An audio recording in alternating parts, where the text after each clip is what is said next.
कर्म है, अच्छे और बुरे कर्म। अच्छे कर्मों को आप भाई फूल कह सकते हैं, अरे बुरे कर्मों को आप काटे कह सकते हैं। एक कारण है ये, कोई कोई कारण है कि अच्छे बुरे कर्मों के मेल से हमें जिंदगी मिली हुई है हमारी, अच्छे और बुरे।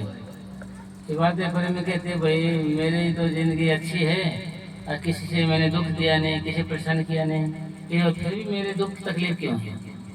भी जो पीछे जन्म करके आए हैं पिछले जन्म में, उसका कर्म, उसका फल हम अब भुगत रहे हैं, उसका दंड जो अब कुछ करेंगे इसको हम आगे भुगतेंगे।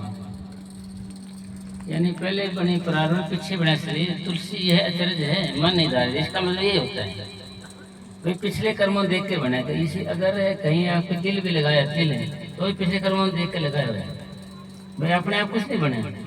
इसका मतलब ये है कि भाई अच्छे बुरे कर्मों से जिंदगी बनी हुई हमारी, उसके अनुसार जीवन जिया जाएगा। यानी अच्छे कर्म का मतलब जैसे अच्छा कर्म ये चलकर चलता है ऐसे ऐसे। अगर सारे हमारे अच्छे हो तो भाई सर्व में हो जाए, सारे बुरे खिलाफ में हो जाए। कुछ अच्छे किए कोई बुरे करे, इस मर्त मंडल में आगे मर्त्य लोक में जिन्हें अच्छे ज्यादा किए हैं बुरे कम किए उसकी जिंदगी सुख में गुजर जाती है। जिन्होंने बुरे ज्यादा किए अच्छे कम किए हैं उसकी जिंदगी दुख में गुजर जाती है। मगर प्रश्न तो अच्छे बुरे से आया ना। कृष्ण भगवान जी ने लिखा है भागवत में कि भाई अच्छे और बुरे कर्म, यानी कि क्या को अच्छे कर्म को भाई सोने की हथकड़ी कहो, बुरे को लोहे की हथकड़ी कहो। आखिर अपराधी को तो बांधने में दोनों सक्षम है भाई, फंसाने रखने के लिए तो है, बांधने के लिए तो है। अपराधी को बांध तो सकते हैं, अच्छे कर्म करें तो भी फंसाने वाले हैं, बुरे कर्म करो तो भी फंसाने वाले हैं। अच्छा कर्म कर दिया तो उसका विधान लेने के लिए फिर यहाँ आना पड़ेगा, कोई बुरा कर्म कर दिया तो उसका दंड भुगतने के लिए फिर भी आना पड़ेगा। बिन करे कुछ लागे नहीं, किया हुआ व्यर्था जाए नहीं। आपने कुछ कर दिया ना उसको भुगतना पड़ेगा। अच्छा कर्म कर दिया तो भी भुगतना पड़ेगा, बुरा किया तो भी भुगतना, यानी कुछ किया ही नहीं तो कैसे भुगतेंगे।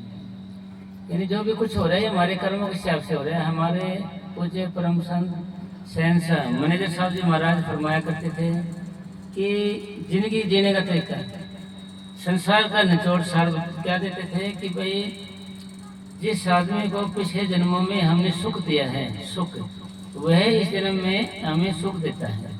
पिछले जन्म में जिसको हमने परेशान किया है वह इस जन्म में दुख देता है, उसे यानी दुख लेना है। ये निचोड़ सार दुनिया का है।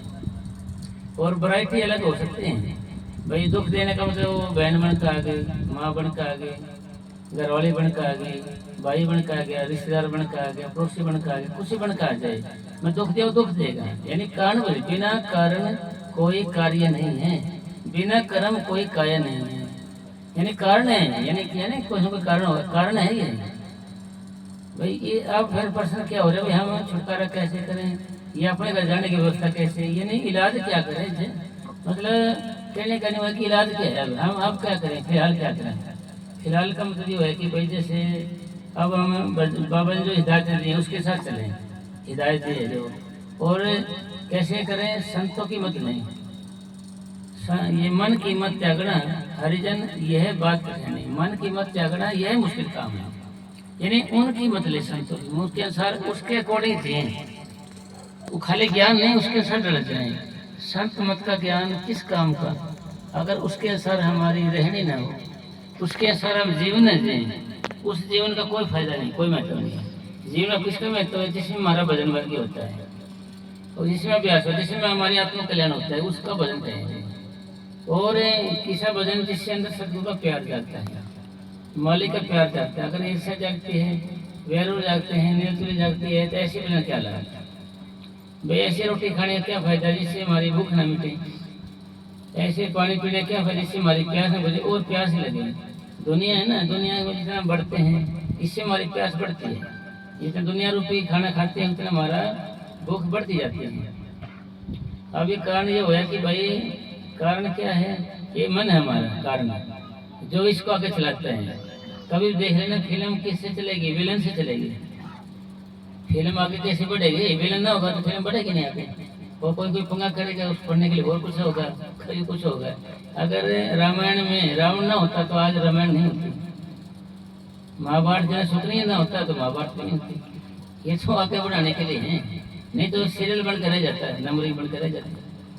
तो इसका मतलब ये मन दिया हुआ है हमारे बीच में, ये काम का है इसका, ये ऐसा बदमाश आदमी है, इसका काम है जीव को भरमाना और भटकाने, ना कोई मतलब नहीं, ना इसकी माँ है ना बहन है न परिवार न रिश्तेदारी, कोई मतलब नहीं इसमें।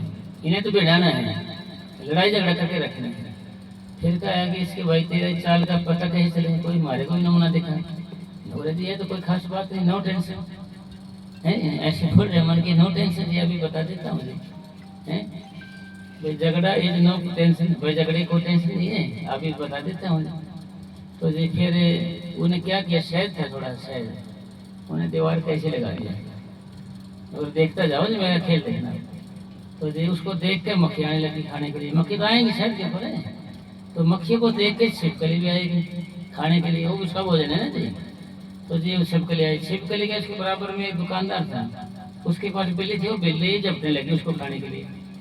बेच की लड़ाई करते हैं, उस दूसरे दुकानदार के पास कुत्ता था, वो बिल्ली भी जपने लगे, तो लड़ाई हुई, उन गड़बड़ करने लगे ना, वो लड़ने लगे आपस में। तो उसका मालिक लट ले गया, उसका मालिक लट ले गया, भाई मारी तो बिल्ली मार दिया है, मारा कुत्ते के ऊपर मारने लग रहे हो, खूब लड़ाई झगड़ा हुई। फिर वो उनका पीछे छोड़ के आपस में लड़ाई झगड़ा होने लग गया पूरा, जैसे रेडी वाले रेडी छोड़ छोड़ के कुटाई मारना पीटना शुरू कर दिया। फिर बाद में पुलिस आई, शांत किया और किया। फिर मैंने कहा देखा मेरा काम ये है, मेरा काम ये और कुछ काम नहीं है, ये मेरा काम ये है। तो साहब ने लिखा है गट रामायण में कि जी उसको पूछा गया मन को भाई तू कहाँ रहता है, तो स्पेशल लिस्ट रेजिडेंस तेरा कहाँ पर है, स्पेशल मतलब स्पेशलिस्ट विशेषज्ञ होते हैं ना, जो तेरा रेजिडेंस में निवास स्थान का है। मैं जी मेरा रेजिडेंस स्पेशल कलह होता है, जे कलेश हो जाए तो समझ लेना मैं आ गया, कलेश हो जाए जहाँ पर लड़ाई झगड़ा हो जाए नहीं समझो मैं आ गया हूँ, आपने ज़्यादा सरप्राइज देने की जरूरत नहीं है, समझो कि मैं आ गया। फिर क्या कि जी उधर दे भाई तुम जहाँ सत्संग होता वहाँ बताना यार, ना जी मैं तो वहाँ पास नहीं बैठूंगा जहाँ सत्संग होगा। फिर क्या जी मैं प्रसाद बटे जब तो आ जाऊँ ना, प्रसाद बटे जब तो आया, हाँ फिर तो आ जाना कोई बात नहीं। अब जब सत्संग ठीक चलेगा जी, सारी बात हो रही, प्रसाद ने मेरे को ज्यादा दे दिया, उसको कम दे दिया, वो बैग भर के ले गया, वैसे ले गया अपने ले गया, उसके लिए मांग के ले गया, मेरे लड़के के लिए चाहिए, फिर ये चाहिए, फिर तो आ जाऊँ जी, हाँ फिर तो आ जाए कोई बात नहीं, तो आ जाता है जब ये मतलब एक पहचान है कलेश। फिर भगवान के बारे में तेरा रेजिडेंस कहाँ पक्का, मैं बोले जहाँ प्रेम होता है ना मैं वहीं हूँ, जहाँ प्रेम होगा प्यार होगा दीनता नमस्ते होगा एक दूसरे का बांट के खाने की आदत होगी है, तो नहीं समझो मैं वहीं मिलूंगा आपको। तो ये पहचान है, इसलिए आदमी सारा कुछ देखते हुए भी पहचान नहीं पाता, सबको देखते हुए भी वो सिमटते रहता है।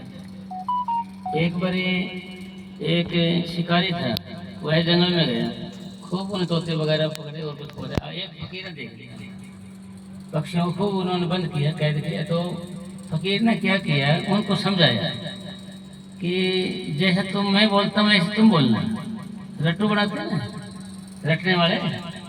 तो ये शिकारी आएगा